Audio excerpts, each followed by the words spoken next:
Ibu WIC yang luar biasa. Saya percaya kabar luar biasa, kabar yang baik karena kita mempunyai Tuhan yang baik dan luar biasa. Puji nama Tuhan. Mari ibu-ibu, kita akan siapkan hati kita. Kita mau masuk dalam hadirat Tuhan. Kita mau menyembah, kita mau tinggikan nama Tuhan. Sebab Dia Tuhan yang terlalu baik bagi kita. Dia Tuhan yang terlalu dahsyat bagi setiap kita. Dia Tuhan yang terlalu ajaib bagi setiap kita. Sehingga kita boleh ada sampai saat ini. Sebab kasih setia Tuhan lebih dari hidup bagi setiap kita. Mari tundukkan kepalamu, teduhkan hatimu. Kita berdoa. Bapa, kami bersyukur untuk anugerah-Mu yang begitu besar bagi kami. Kami boleh ada, Engkau yang boleh menuntun setiap langkah kami Tuhan. Engkau Tuhan yang sudah menyertai kami hingga sampai saat ini. Kami boleh ada sebagaimana kami ada. Semua karena kasih sayang-Mu dalam hidup kami. Terima kasih Tuhan. Dengan apa kami mau balas akan segala kebaikan-Mu dalam hidup kami. Dan biarlah lewat setiap hidup kami Tuhan, kami rindu mempersembahkan yang terbaik di mezbah-Mu yang kudus. Sebagai persembahan yang hidup dan yang kudus Tuhan. Mari Bapa, beracaralah lebih lagi di tempat ini Tuhan. Di rumah-rumah Tuhan. Bahkan dimanapun yang saat ini kami berada Tuhan. Kami percaya kuasa-Mu sanggup melawan setiap kami. Sanggup memulihkan setiap kami. Sehingga setiap kami yang lemah dikuatkan. Setiap kami yang sakit disembuhkan. Sebab kami mempunyai Tuhan yang dahsyat dan ajaib. Yang sanggup melakukan apa yang tidak pernah kami pikirkan. Apa yang tidak pernah timbul dalam hati kami. Itu yang Kau lakukan Tuhan. Terima kasih Bapa yang baik. Ini setiap hati kami. Ini setiap pujian kami. Kami rindu memberikan yang terbaik hanya untuk hormat kemuliaan nama-Mu. Terima kasih Bapa. Hanya di dalam satu nama yang indah. Nama yang berkuasa. Bahkan nama yang berdaulat dalam hidup kami. Terima kasih Bapa. Haleluya. Haleluya. Amin. Mari ibu-ibu yang di rumah. Mari ekspresikan kebaikan-Mu. Kebaikan Tuhan lewat setiap pujian-Mu pagi hari ini. Mari kita sama-sama bangkit berdiri. Naikkan pujian ini. Ya Tuhan, Engkau Allah kami yang luar biasa. Kasih setia-Mu lebih dari hidup. Anugerah-Mu itu selalu ada bagi kami Tuhan. Haleluya.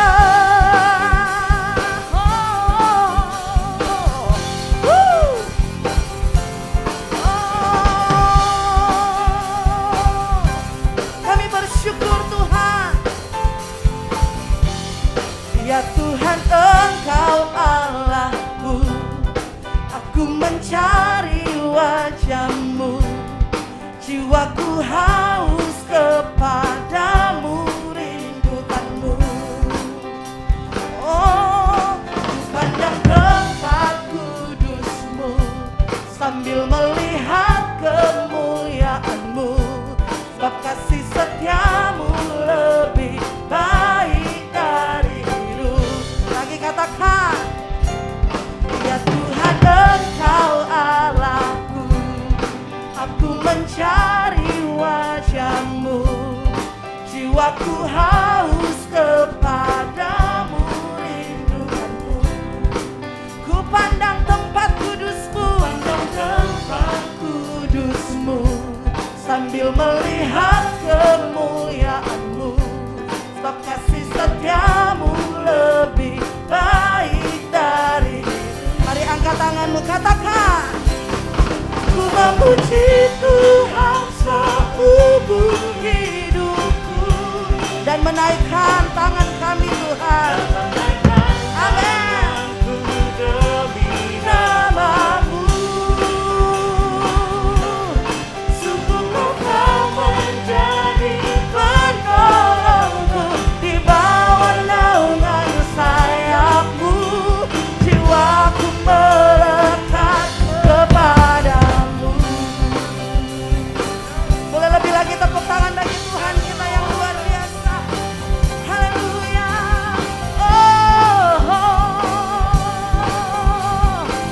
Mari lebih lagi naikkan pujian-Mu bagi Tuhan. Ya Tuhan Engkau Allahku, aku mencari wajah-Mu, jiwaku haus kepadamu, rindukan-Mu.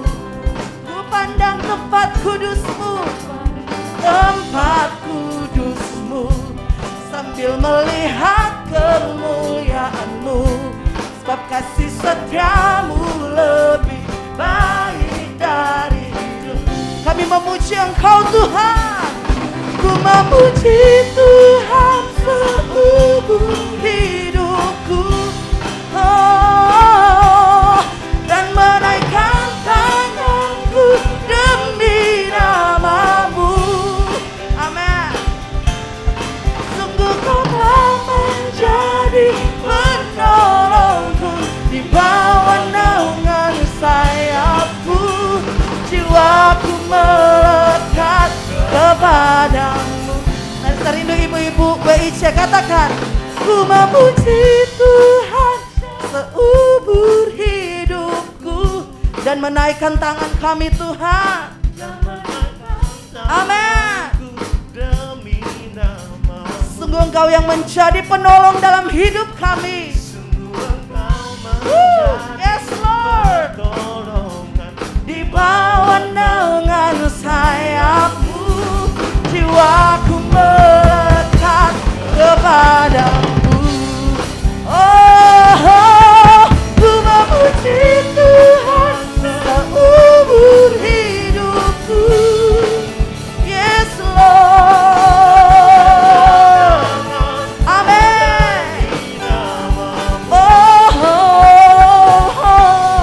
Sungguh Engkau menjadi penolongku, di bawah naungan sayap-Mu jiwaku melekat.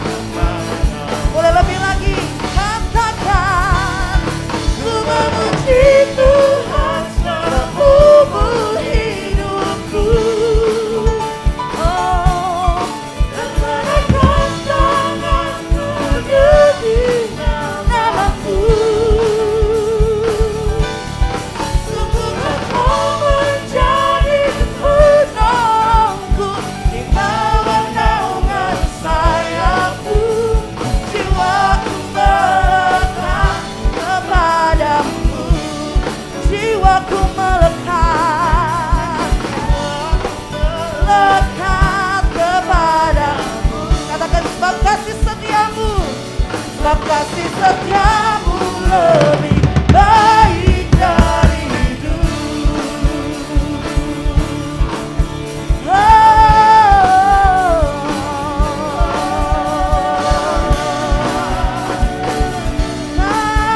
Tuhan penolong dalam hidup kami.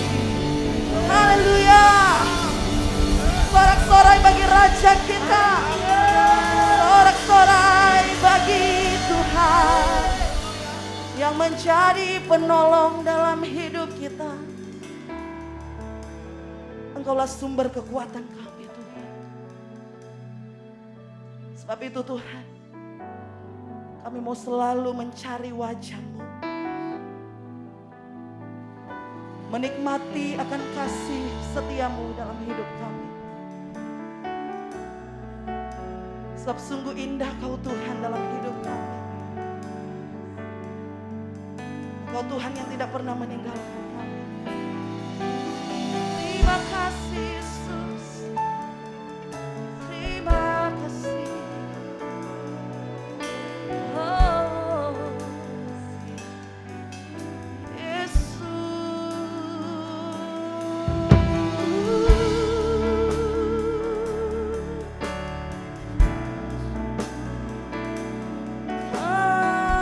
Penolong dalam hidup kami.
yang jauh dariku.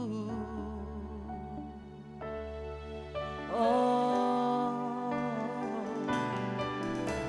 ku panggil namamu, ku dengar jawabmu. Kau Tuhan yang selalu dengar seruan hatiku. Oh, sungguh indah Kau Tuhan, penuh kasih dan sayang. Kau tempat penghiburan bagi setiap hati yang terluka. Sungguh indah Kau Tuhan, menara perlindungan. Kau sumber kekuatan bagi semua orang yang membutuhkan. Yang percaya Tuhan kita baik, boleh sama-sama tepuk tangan bagi Tuhan kita. Ku cari wajah-Mu, amin. Temukan kasih-Mu,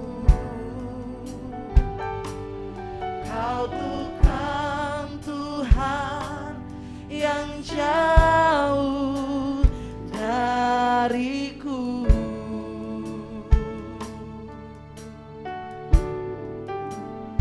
Oh, ku panggil namamu, ku dengar jawabmu. Kau Tuhan yang selalu dengar seruan hatiku.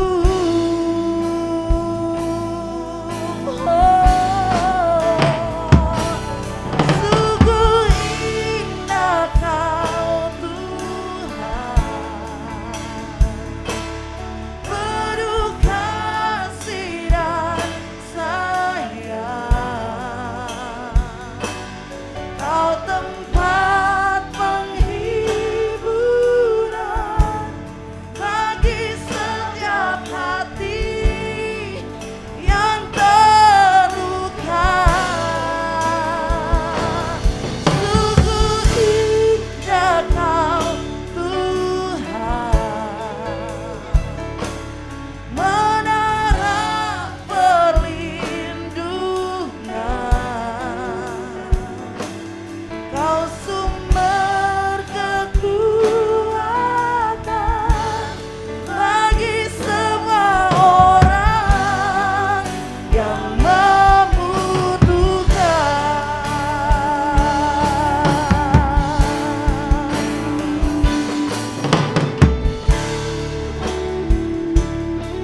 Mari nikmati kebaikan Tuhan. Sembah Tuhan yang dahsyat. Sembah Tuhan, Dia yang baik dalam setiap kehidupan kita. Dia sumber penghiburan bagi setiap yang terluka. Dia sumber kekuatan bagi setiap yang lemah. Yes Lord Jesus.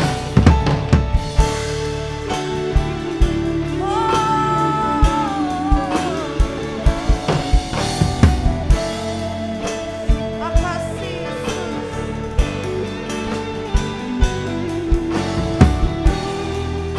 Amen. Yes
sumber kekuatan, sumber penghiburan bagi setiap yang membutuhkan, bagi setiap yang lemah, bagi setiap yang terluka. Engkau sumber kekuatan kami Tuhan.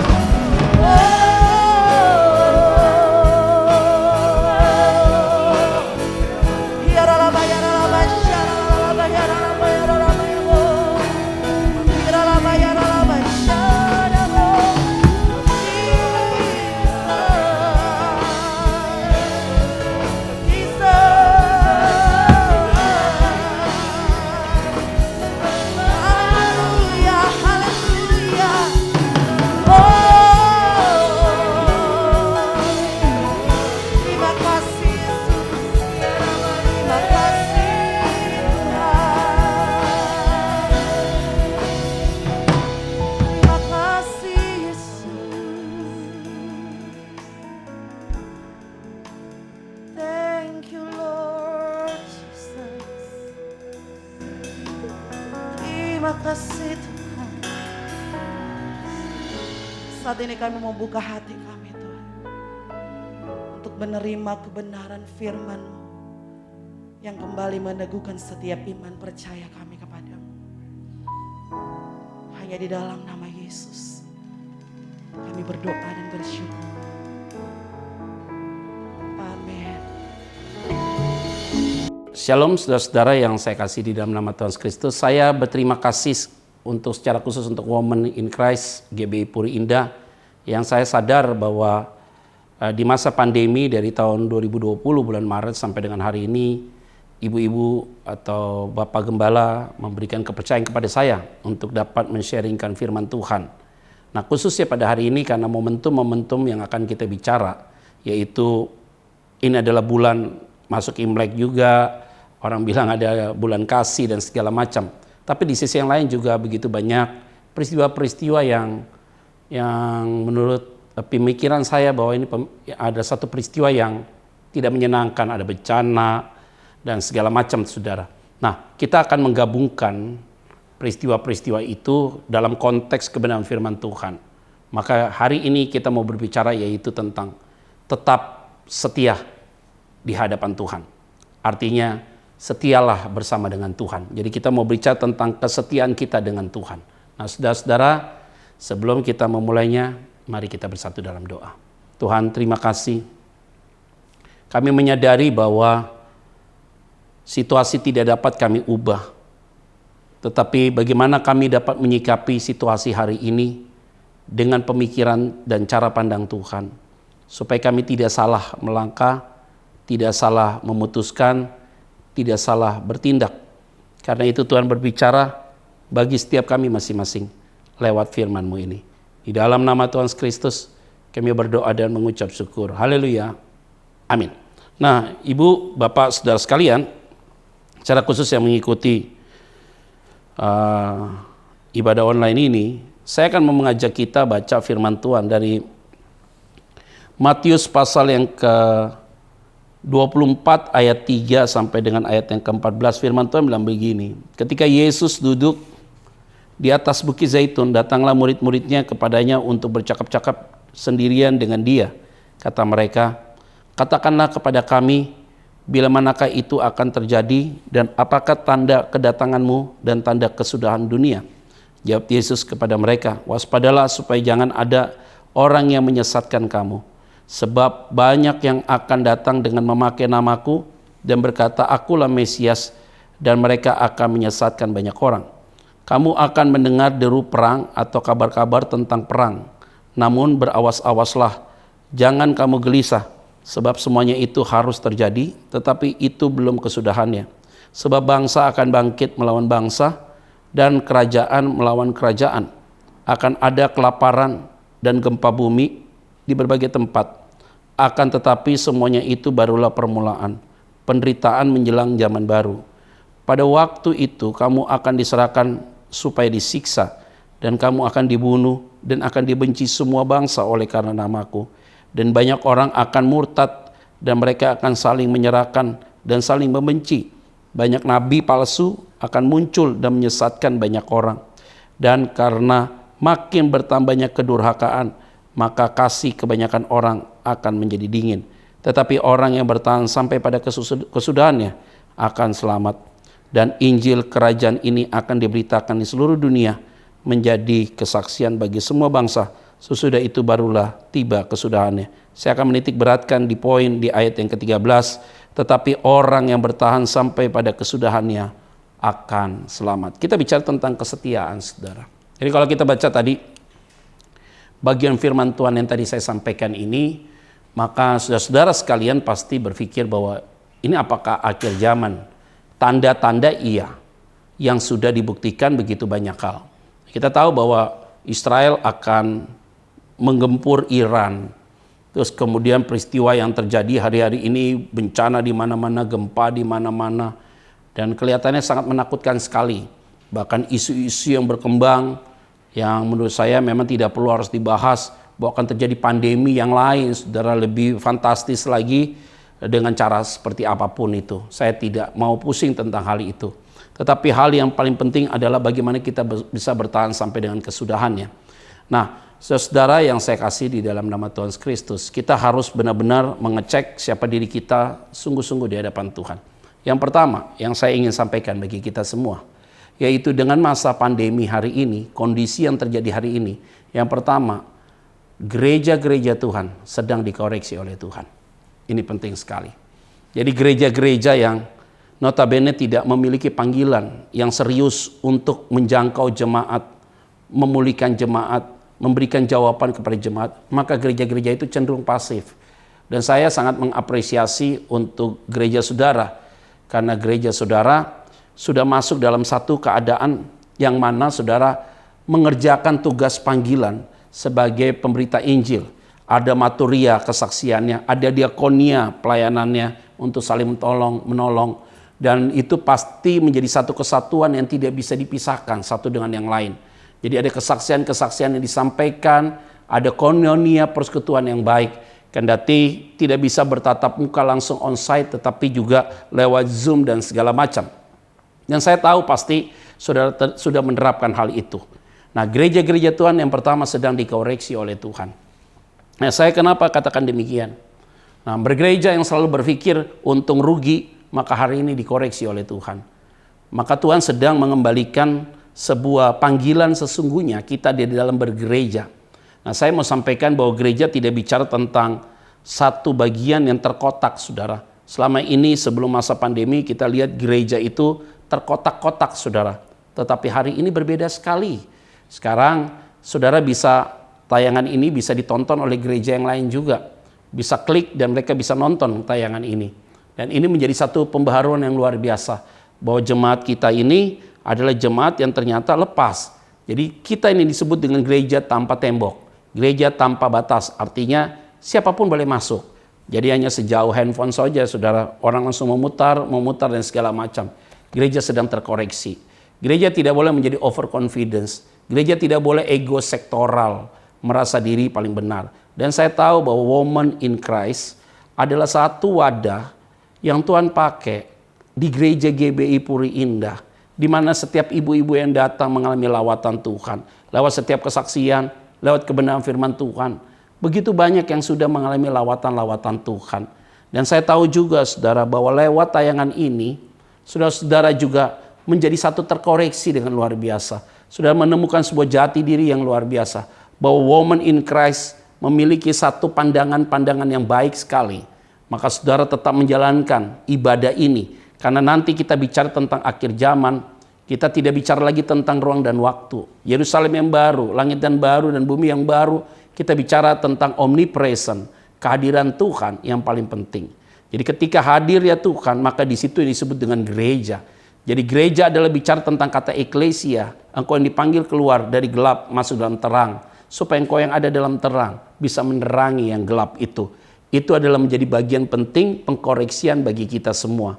Dan doa saya yakin dan percaya bahwa Women in Christ ini memberikan sebuah nilai yang positif untuk setiap partisipan atau members atau anggota yang ada di Women in Christ ini. Dan saya yakin juga saudara begitu banyak yang saudara sudah dengar, saudara saksikan lewat setiap ibadah online. Hati-hati kalau engkau dengar segala sesuatu, ada pengajar-pengajar sesat di akhir zaman ini sangat bahaya sekali. Sehingga orang mau mengambil konten-konten yang sifatnya ekstrim sekali saudara. Yesus akan datang, akan terjadi ini, akan terjadi ini, akan terjadi ini. Jadi seolah-olah itu dibuat cerita yang begitu sangat bombastis. Make story yang begitu luar biasa, hiperbola, seolah-olah itu akan terjadi. Padahal dia sedang mengambil panggung tentang hal itu. Hati-hati kalau ada orang yang mengatakan bahwa dia adalah Mesias dan saudara mau nurut dengan mereka. Maka hari ini gereja sedang dikoreksi. Untuk apa? Supaya kita kembali kepada kebenaran firman Tuhan yang luar biasa. Dan saya yakin Women in Christ community ini sudah memberikan satu dasar, yaitu kebenaran firman Tuhan menjadi dasar utama atau fundamental yang paling utama untuk Women in Christ. Nah saudara-saudara, ibu-ibu yang saya kasihi di dalam nama Tuhan Kristus, poin yang tadi saya sudah bacakan bagi kita semua, saya tidak mau ulang lagi. Maka kalau kita lihat begini, kita bisa saksikan saudara bahwa gereja-gereja memiliki fasilitas yang sangat mewah sekali, dengan LED yang harga puluhan M, dengan karpet yang tebal, fasilitas yang mewah. Hari ini tidak bisa terpakai lagi saudara, karena situasi yang memaksa mereka untuk hal itu saudara. Tetapi di sisi yang lain saudara, yang selama ini gereja itu selalu berpikir tentang bagaimana kita saling gontok-gontokan dan segala macam, hari ini sudah tidak ada lagi. Sehingga ini menjadi satu pembelajaran bahwa Tuhan sedang mengoreksi semua dengan luar biasa. Akan kelihatan sesungguhnya gereja yang sesungguhnya menurut pandangan Tuhan. Dan saya punya keyakinan GBI Puri Indah, secara khusus Women in Christ, adalah telah membuktikan bahwa saudara adalah gereja yang sesungguhnya menurut pandangan Tuhan. Sehingga saudara mau memberikan yang terbaik. Yang paling penting saudara servis untuk memberikan yang terbaik buat Tuhan. Sehingga saudara bisa punya impact kepada jemaat. Nah, ibu-ibu, bapak-bapak, saudara sekalian yang mengikuti ibadah hari ini, saya mau sampaikan bagi kita semua. Apapun yang terjadi, pasti Tuhan punya maksud yang indah. Poin kedua, bukan hanya gereja yang dikoreksi, tetapi para hamba-hamba Tuhan juga dikoreksi oleh Tuhan. Kenapa saya katakan demikian? Kalau kita lihat dari kalimat ini, saudara, tadi kalimat penderitaan ini, begitu banyak orang yang mengambil panggung, saudara. Mengambil panggung itu dengan cara yang tadi saya katakan, mengeluarkan statement-statement, judul-judul, tema-tema, konten-konten yang sangat bombastis. Ketika saudara dengar, ketika saudara lihat, ternyata tidak seperti judulnya yang begitu sangat bombastis. Nah sekarang hamba-hamba Tuhan juga sedang dikoreksi oleh Tuhan. Siapa yang memiliki panggilan khusus serius dengan Tuhan, dia akan eksis. Siapa yang tidak memiliki panggilan khusus, dia akan terpental dengan sendirinya. Ini adalah seleksi alam, seleksi ilahi yang Tuhan berikan. Maka mana yang terpanggil dengan sungguh-sungguh dan mana yang tidak terpanggil dengan sungguh-sungguh atau memanggilkan dirinya di dalam setiap pelayanan. Maka saudara-saudara yang saya kasih di dalam nama Tuhan Kristus, bukan hanya gereja sebagai institusi yang sedang dikoreksi oleh Tuhan, tetapi juga para pelayan-pelayan Tuhan sedang dikoreksi oleh Tuhan. Nah sekarang kita lihat, dulu pendeta ini, waduh luar biasa, tapi redup. Sepertinya tidak ada lagi beritanya tentang dia. Bahkan dia sembunyi di dalam ruangan. Dia tidak mau melakukan sesuatu, sedang diuji. Jadi hamba Tuhan itu bukan berarti saudara yang sekolah teologi saja, tapi saudara yang sudah mengalami Tuhan dalam hidup saudara. Sungguh-sungguh saudara sedang mengerjakan sesuatu yang baik. Jadi begini, ibu bapak, saudara sekalian, ibu-ibu secara khusus di Women in Christ ini, bahwa kita semua sedang ada pengkoreksian yang Tuhan berikan bagi kita untuk kita sadar diri sebenarnya hari ini. Bahwa sebagai pelayan-pelayan Tuhan, kita tidak bisa lagi mengandalkan kekuatan kita yang kita anggap bahwa kita lebih daripada yang lain. Tidak bisa. Hari ini kita sungguh-sungguh mengandalkan Tuhan dan Tuhan mengurapi kita. Dan ketika Tuhan mengurapi kita, maka kita juga dapat menerima hikmat dari Dia, sehingga setiap perkataan kita itu memiliki kuasa. Nah, kalau kita tidak menjaga tentang hal itu, maka tema yang lebih menarik ditarik ke belakang, memang kita bicara tentang integritas. Sudah pernah saya sampaikan bahwa apa yang kita perkatakan itu yang kita lakukan. Nah, sekarang sedang dikoreksi. Bagaimana kita layak tidak harus dipercaya dalam banyak hal. Diberikan tanggung jawab dalam banyak hal. Nah, begitu juga kita dalam keluarga. Apakah kita layak juga untuk dapat dipercaya atau tidak? Nah, sebagai pelayan-pelayan Tuhan sekarang sedang diuji tentang hal itu. Apakah kita layak atau tidak layak? Nah, mau tidak mau kita masuk dalam pusaran itu, saudara. Dan kita harus berbenah diri kita. Dan kemudian kita bisa menang di dalam keadaan seperti ini. Nah, oleh karena itu, poin pertama tadi gereja dikoreksi. Poin kedua adalah hamba Tuhan dikoreksi. Nah, poin yang ketiga, jemaat dikoreksi. Karena saya tidak mau mengerucut dulu tentang kesetiaan kita di akhir zaman ini. Tapi kita bicara tentang jemaat juga dikoreksi. Nah, sebagai jemaat Tuhan, dan bagaimana kita juga mengalami satu keadaan yang sangat krisis sekarang. Di dalam kehidupan rumah tangga, dalam kehidupan ekonomi, dan apapun juga. Nah, sekarang kita tahu bahwa ada terjadi konflik internal, saudara. Mungkin di dalam keluarga saudara. Mungkin saudara dengan orang-orang di sekitar saudara. Ini begitu luar biasa sekali. Sekarang tingkat perceraian juga makin meningkat, saudara, di masa pandemi hari-hari ini. Kita harus benar-benar ada keterbukaan, kejujuran.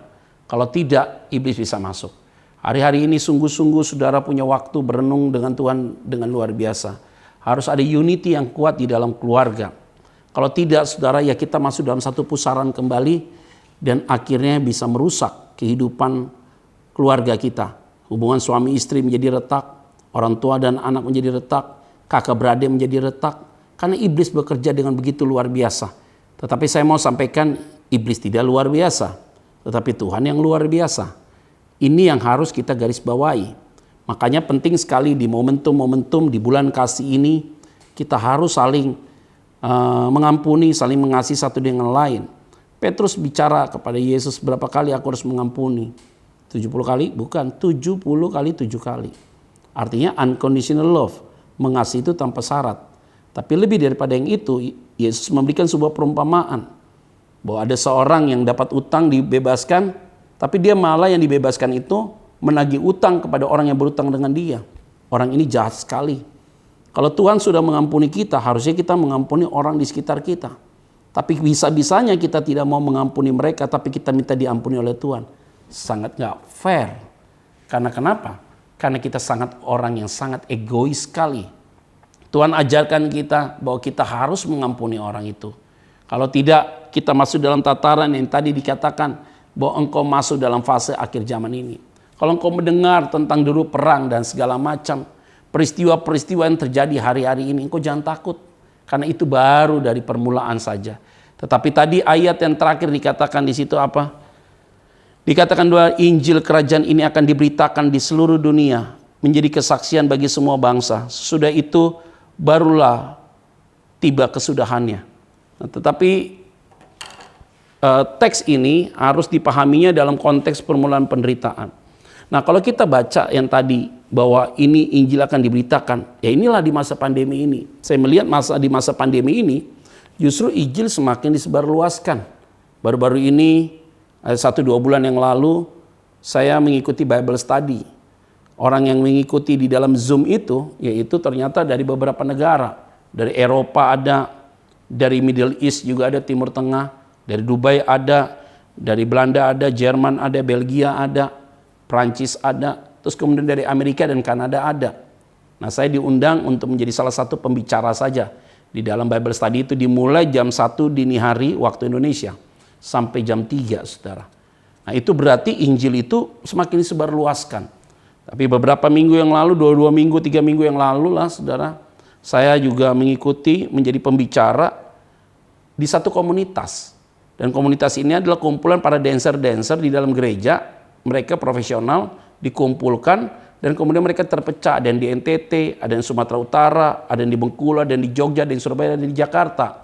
Selama ini mereka bagaimana untuk kumpulkan tidak bisa. Tapi dengan corona ini mereka bisa lakukan setiap hari Kamis. Untuk mereka buat Zoom meeting ini dalam sebuah persekutuan yang indah sekali. Artinya corona ini juga punya dampak yang sangat positif juga, saudara. untuk kita makin melekat. Injil semakin disebarluaskan dengan luar biasa. Nah, ketika kita mengerucut masuk ke dalam, maka sebenarnya kita sangat bersyukur, saudara. Suami kita yang biasanya pergi pagi, pulang pagi, bahkan nggak pulang. Hari ini dia rajin pulang ke rumah cepat sekali. Karena nggak bisa dalam kondisi hari ini kerja sampai larut malam. Pasti dia harus balik cepat. Dan bukan hanya itu, di kantor juga kan tidak harus dia datang terus. Tapi juga ada bekerja dalam rumah, saudara, dari rumah. Dan ini sudah diterapkan sekian lama. Seharusnya makin indah persekutuan dalam rumah. Tapi bagi orang yang suka bekerja di luar, dia di rumah jadi sakit dia, saudara. Pikirannya jadi kalut. Saya salah satu orang yang tidak bisa diam di rumah. Saya harus pergi pelayanan, bekerja, ketemu meeting dengan orang-orang. Kalau saya di rumah, aduh kayak ada sesuatu yang saya pikirkan berat sekali. Tetapi saya belajar, saudara, untuk menyesuaikan tentang hal itu. Nah, dalam keluarga, baik keluarga hamba Tuhan, baik keluarga jemaat, mana sama aja, saudara. Hanya beda status doang. Kalau pergumulan, konflik, ada percecokan, ada argumentasi, itu biasa. Tapi yang menjadi luar biasa adalah kalau tidak ada penyelesaian. Harusnya ada penyelesaian. Supaya kita itu tidak masuk dalam pekerjaan iblis, cara kerja iblis bermain dengan kita. Itu yang harus saya mau sampaikan bagi kita semua. Nah, di dalam kondisi hari ini, apakah kita mau tetap setia sampai akhir atau tidak? Itulah konteks kita. Nah, kalau kita bicara tentang hal-hal ini, semua dikoreksi kok. Mau tidak mau kita dikoreksi. Sekarang kita mau bertahan dengan koreksian itu. Maka dalam poin yang pertama, gereja dikoreksi. Yang kedua, pelayan Tuhan dikoreksi. Yang ketiga, jemaat dikoreksi. Nah, baru kita mengerucut dengan tema, apakah kita mau setia sampai dengan akhir? Nah, bicara tentang kesetiaan, maka saya mau bicara tentang 3 hal. Yaitu tadi adalah sebab. Bahwa sebabnya adalah kalau kita melihat situasi hari ini, gereja sedang dikoreksi adalah yang pertama. Yang kedua, hamba Tuhan dikoreksi. Itu yang kedua. Yang ketiga, keluarga juga dikoreksi. Itu yang penting. Nah, dari poin itu, kita mau mengerucut tadi udah jelas tentang kesetiaan. Ada 3 hal penting yang saya mau sampaikan untuk kita tetap setia. Yang pertama adalah harus berani terbuka dan jujur siapa diri kita. Ini penting sekali. Jadi gereja harus jujur. Sebagai institusi gereja harus jujur. Komunitas harus jujur. Sebenarnya motivasi kita ini apa dalam bergereja? Banyak orang bertuhan, tapi sikap hidupnya tidak bertuhan. Ngakunya gereja itu wadah Tuhan, tapi sebenarnya tidak mengerjakan apa yang Tuhan ingin dia kerjakan. Nah, sekarang jujur deh, terbuka. Nah, kalau dengan jujur terbuka ini, sebenarnya kita akan membawa komunitas kita, gereja kita, sampai dengan ujungnya, yaitu mempermuliakan nama Tuhan. Jadi di awal adalah jujur dan terbuka. Nah, begitu juga dengan pelayan Tuhan. Ayo kita jujur dan terbuka. Apa motivasimu selama ini melayani? Apakah popularitas kah? Karena persembahan kasih kah? Atau isu ingin dilihat oleh orang kah? Supaya saudara juga bisa tampil di ranah rohani kah? Di segala macam. Nah, ini harus terkoreksi dulu hari ini. Nah, kita mulai koreksi. Kalau itu ada, kita jujurlah sama Tuhan. Harus terbukalah sama Tuhan tentang hal itu. Kalau kita tidak terbuka, bagaimana kita bisa dipakai Tuhan? Bagaimana kita bisa diurapi Tuhan? Bagaimana kita dapat hikmat baru daripada Tuhan? Maka yang paling penting harus ada keterbukaan, jujur, sungguh-sungguh di hadapan Tuhan. Nah, berikutnya adalah apa yang harus dikerjakan oleh keluarga. Harus terbuka dan jujur juga, mau tidak mau. Keterbukaan dan jujur itu paling penting supaya kita bisa setia, saudara. Kalau kita sembunyi, tahan diri, kurang nyaman. Declare saatnya. Sampaikan sesuatu dengan penuh hikmat. Tetapi ingat, ada bagian-bagian tertentu yang tidak perlu disampaikan. Ingat baik-baik, bukan menyembunyikan sebuah masalah. Tetapi ada yang perlu disampaikan, ada yang tidak perlu disampaikan. Jadi kita jujur dan terbuka dalam kapasitas yang adalah hal-hal yang sifatnya prinsip harus jujur dan terbuka. Nah, ini adalah poin pertama supaya kita dapat setia sampai dengan kesudahannya. Nah, oleh karena itu, Women in Christ, ibu-ibu semua yang mengikuti ibadah online ini, saya mau ingatkan bagi kita, enggak jujur, enggak terbuka, kita siksa diri kita sendiri. Tapi ketika kita mau jujur dan kita mau terbuka, justru kita akan menjadi orang yang merdeka Dan tentunya kita akan menatap jalan-jalan ke depan ini lebih baik lagi. Yang kedua, kalau yang pertama tadi bicara tentang jujur dan terbuka, maka yang kedua adalah kita tidak boleh pasif, tapi kita harus aktif. Artinya kesetiaan itu tidak sifatnya slogan, bukan pasif, tetapi harus aktif. Bagaimana engkau tetap setia dengan orang di sekitarmu? Gampang saja. Kamu bilang kita mau setia sama Tuhan. Tapi dengan orang yang ada di depan kita, kita nggak setia. Wah, repot. Tuhan tidak terlihat. Benar, Tuhan tidak terlihat. Makanya Tuhan hadirkan orang-orang bersama dengan kita. Dengan kita setia dengan mereka, otomatis kita setia dengan Tuhan.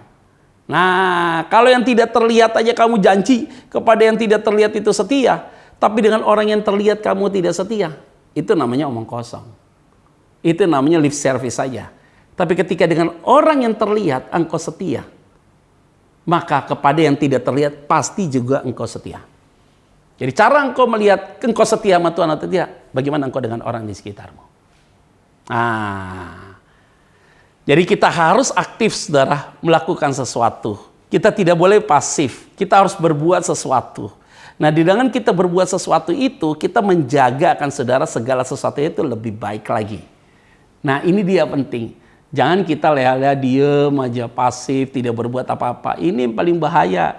Ruang iblis untuk mengganggu pikiran saudara. Nah, kalau iblis masuk dalam pikiran saudara, ini jadi rusak, benar-benar rusak saudara. Nah, kalau kita tidak aktif, itu jadi bahaya. Tapi kalau juga terlalu aktif, juga jadi bahaya juga.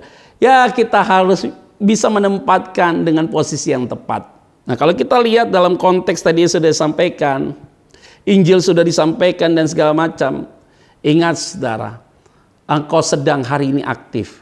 Nah, saya bersyukur bahwa Women in Christ tetap konsisten untuk melakukan ibadah lewat online ini. Dan kita juga punya harapan kan, bahwa ke depan ini akan ada onsite atau offline, kita bisa ibadah tatap muka juga. Itulah pengharapan kita. Ada orang yang bertanya sama saya, Pak, kalau ibadah online itu sering sekali kami tidak dapat, Pak. Jadi kurang greget gitu loh. Nah, ini yang salah nih sebenarnya. Sebenarnya ibadah online itu kalau saudara siapkan hatimu sungguh-sungguh, pikiranmu sungguh-sungguh, juga tetap ada lawatan Tuhan. Karena hadirat Allah itu bukan karena engkau datang beribadah secara offline atau onsite, tetapi hadirat Allah hadir di dalam situasi dan kondisi apapun, baik dalam online maupun offline.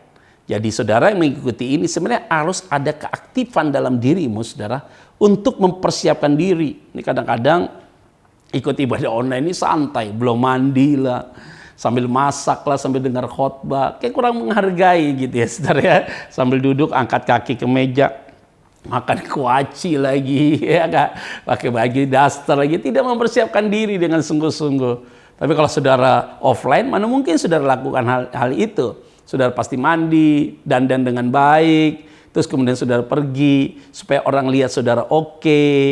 Tapi saudara juga hadir dengan dengan sikap dan tindakan yang oke, penampilanmu juga oke. Nah, seharusnya itu diterapkan juga dalam ibadah online.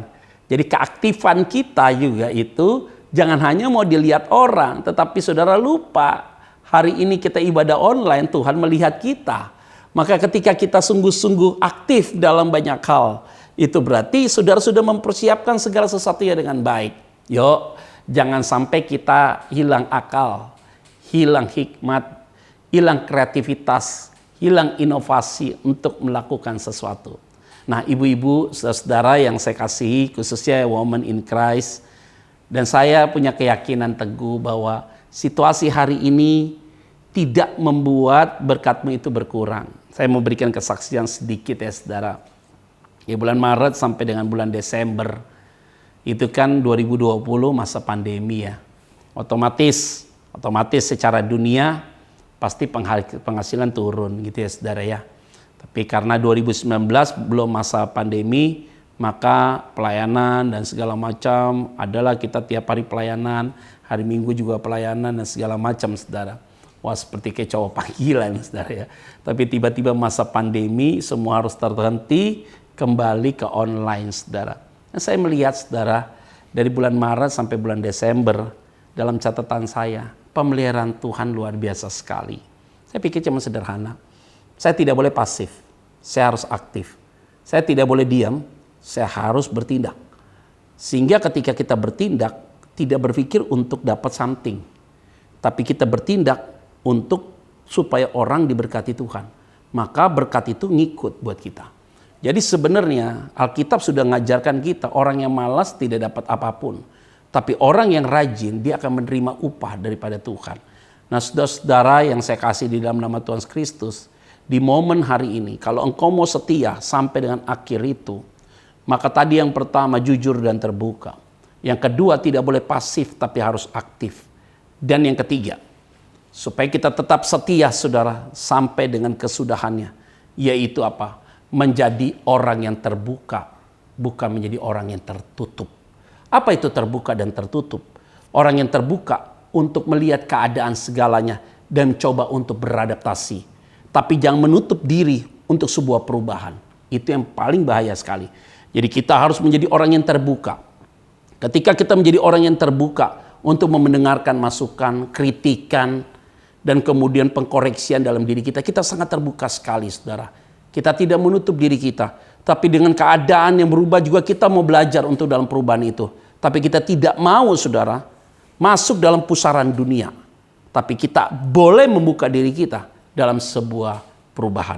Dan saya yakin dan percaya ketika kita mau membuka diri untuk sebuah perubahan, kita mau belajar untuk sebuah perubahan, kita mau naik step dalam berikutnya saudara, engkau akan melihat kebesaran Tuhan yang luar biasa. Sehingga dengan akhir hidupmu, engkau didapati Tuhan tetap setia. Maka orang yang setia sampai dengan akhirnya, Alkitab katakan, engkau akan menerima mahkota kehidupan. Nah saudara-saudara yang saya kasih di dalam nama Tuhan Kristus, bukan hanya saudara yang susah hari ini, semua orang juga susah. Dan apapun yang peristiwa yang terjadi dan ke depan ini, ya saya himbau supaya saudara tetap mengikuti protap kesehatan yang benar. Ikutinlah SOP-nya jelas. Dan kalau memang harus divaksin, ya vaksinlah. Tidak perlu takut. Orang vaksin ada chip, enggak lah. Enggak begitu-begitu banget lah saudara.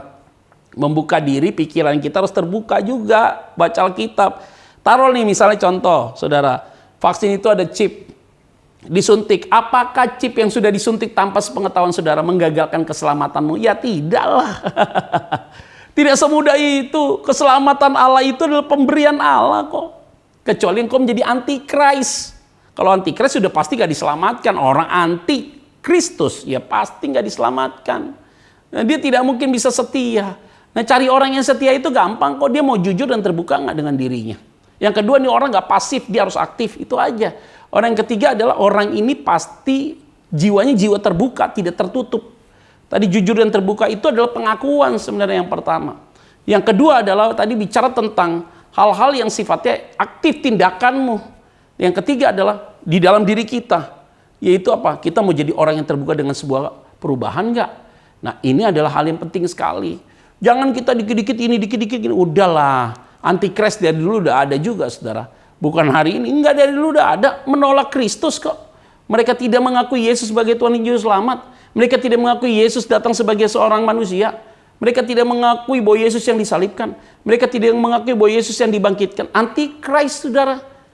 Nah ini yang selalu kita salah mengerti. Antikris udah ada juga semuanya. Oh 666-nya apa? Udah tidak ada lambang setan kok. Itu diakui, iya. Tapi orang yang menerima surat pertama dari Yohanes pun tidak mengerti 666 itu apa, saudara. 666. Tapi kalau mau ditafsirkan, 6 itu adalah kesempurnaan manusia. Triple menjadi manusia itu ingin melebihi Allah. Udah itu doang. Tapi pada dasarnya setan tidak punya nama. Setan itu diberi nama oleh saudara. Setan itu namanya adalah penipu. Itu aja udah. Titik sampai di situ. Tapi kita menjadi manusia-manusia Tuhan adalah kita adalah orang-orang yang harus setia sampai dengan akhirnya. Kita setia karena kenapa sih? Pekerjaan Roh Kudus ada dalam hati kita. Jadi saudara-saudara yang saya kasih di dalam nama Tuhan Kristus, inti dari 3 poin tadi yaitu apa? Roh Kudus tinggal di dalam hatimu. Membuat engkau bisa jujur dan terbuka di hadapan Tuhan. Membuat dirimu tidak menjadi pasif tapi harus aktif. Itulah pekerjaan Roh Kudus. Dan yang ketiga, membuka dirimu untuk mau dikoreksi dan melihat sebuah perubahan sehingga engkau bisa beradaptasi dengan baik. Nah, ibu, bapak, saudara sekalian yang mengikuti ibadah online ini, saya yakin dan percaya bahwa di tengah tantangan zaman hari ini, kita tetaplah kuat dalam Tuhan. Maka ketika kita setia sama Dia sampai dengan akhirnya, engkau akan melihat kebesaran Tuhan. Maka ingat, tidak ada hidup yang kekal di dalam dunia ini. Di dalam dunia ini, hidup ini adalah sementara. Kekekalan adalah milik Tuhan yang pasti sudah diberikan buat saudara. Nah, hari ini menjadi poin bagi kita pegang supaya kita dapat melangkah dalam pertolongan Tuhan. Tetap semangat, tetap terus punya waktu berdiam diri dengan Tuhan, berkomunikasi dengan Tuhan, merenungkan firman Tuhan siang dan malam, supaya hidupmu menjadi berhasil dan hidupmu pasti diberkati Tuhan. Biarlah kebenaran firman Tuhan ini sungguh-sungguh memberkati kita semua dan memberikan sebuah garis lurus bagi kita bahwa orang yang setia sampai dengan akhirnya, saya ulang sekali lagi, orang itu tidak akan pernah menutup mulutnya untuk tidak bicara sama Tuhan. Tapi orang itu mau jujur, sungguh-sungguh di hadapan Tuhan tentang siapa diri dia. Yang kedua, dia tidak menjadi pasif, tapi dia akan aktif dalam berbagai hal apapun juga. Tetapi tentunya keaktifan dia ini didasari dengan hikmat yang Tuhan berikan dalam hidup dia. Yang ketiga, dia mau membuka dirinya dikoreksi, menerima sebuah perubahan, dan menerima keadaan apapun dengan penuh ketulusan dalam hatinya. Sehingga dia yakin dan percaya langkahnya ke depan ini pasti dalam pertolongan Tuhan. Maka 3 poin itu diikat dan hanya bisa dikerjakan jika orang itu ada Roh Kudus di dalam hatinya. Dan saya punya keyakinan ibu-ibu semua ada Roh Allah dalam hatimu, sehingga engkau tetap kuat di dalam Tuhan. Tuhan Yesus memberkati kita semua. Mari kita bersatu dalam doa. Terima kasih Tuhan untuk hari ini. Lewat ibadah online ini, Women in Christ, bisa kembali kami merenungkan firman Tuhan. Kami diingatkan Tuhan dengan begitu banyak peristiwa-peristiwa yang terjadi. Tetapi tadi firman-Mu sudah berkata bahwa ini adalah permulaan dari segala sesuatunya. Sehingga kami diajar Tuhan untuk setia sampai dengan akhir, supaya Injil itu diberitakan ke seluruh dunia. Maka kami belajar dari firman-Mu pada hari ini yang telah memberikan garis lurus bagi kami. Terima kasih Tuhan, bahwa kami adalah orang-orang yang telah dibenarkan Tuhan, yang telah menerima kasih karunia Tuhan. Maka hidup kami akan menjadi berkat bagi banyak orang. Hamba berdoa untuk Women in Christ. Biarlah seluruh ibu-ibu yang setia mengikuti ibadah ini terus diberkati Tuhan. Kalau mereka sedang menghadapi masalah dalam keluarga, kesehatan mereka, ekonomi mereka, Tuhan tolong mereka. Biarlah belas kasihan-Mu turun atas mereka, supaya mereka juga tercukupi, bahkan disembuhkan, bahkan dipulihkan keluarganya. Terima kasih banyak Bapa di surga. Ini doa kami ya Tuhan.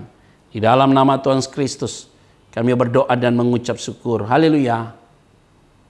Amin. Saudara-saudara, saya mau sampaikan sekali lagi, tetap jaga kesehatan, kemana-mana, gunakan masker, dan tentunya hal-hal yang penting engkau kerjakan, yang tidak penting saudara tidak kerjakan. Tuhan Yesus memberkati kita semua. Shalom. Haleluya. Setelahnya kita diberkati lewat kebenaran firman Tuhan, saatnya kita mau memberi. Mari ibu-ibu yang diberkati Tuhan, mari kita mau beri yang terbaik lewat setiap persembahan kita. Tanda syukur kita karena Tuhan yang sudah terlebih dahulu memberkati kita. Mari tundukkan kepalamu, kita berdoa. Terima kasih Tuhan Yesus untuk firman-Mu yang dahsyat, firman-Mu yang luar biasa yang boleh kami terima. Materaikan dalam setiap kehidupan kami Tuhan, untuk boleh kami dapat lakukan dalam kehidupan kami. Bapa, dan saat yang terindah ini kami rindu memberikan persembahan kami, tanda syukur kami Tuhan, karena Engkau Tuhan yang dahsyat yang sudah memberkati kami. Mari Bapa memberkati setiap tangan-tangan yang memberi. Engkau memberkati Tuhan. Terima kasih Bapa. Kami siap menabur yang terbaik hanya di dalam nama Tuhan Yesus Kristus. Kami berdoa dan bersyukur. Haleluya. Amin.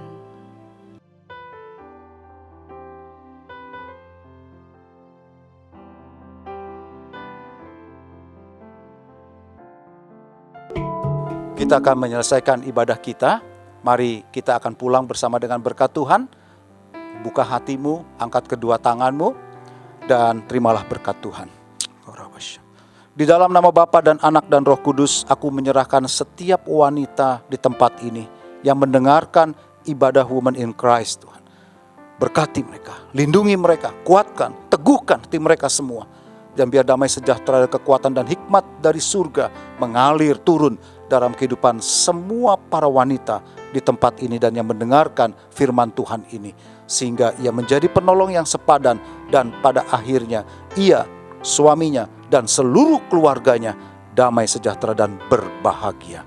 Mulai saat ini sampai selamanya. Yang percaya, yuk sama-sama kita berkata, amin. Tetap semangat, Tuhan memberkati para wanita di tempat ini berlimpah-limpah. Amin.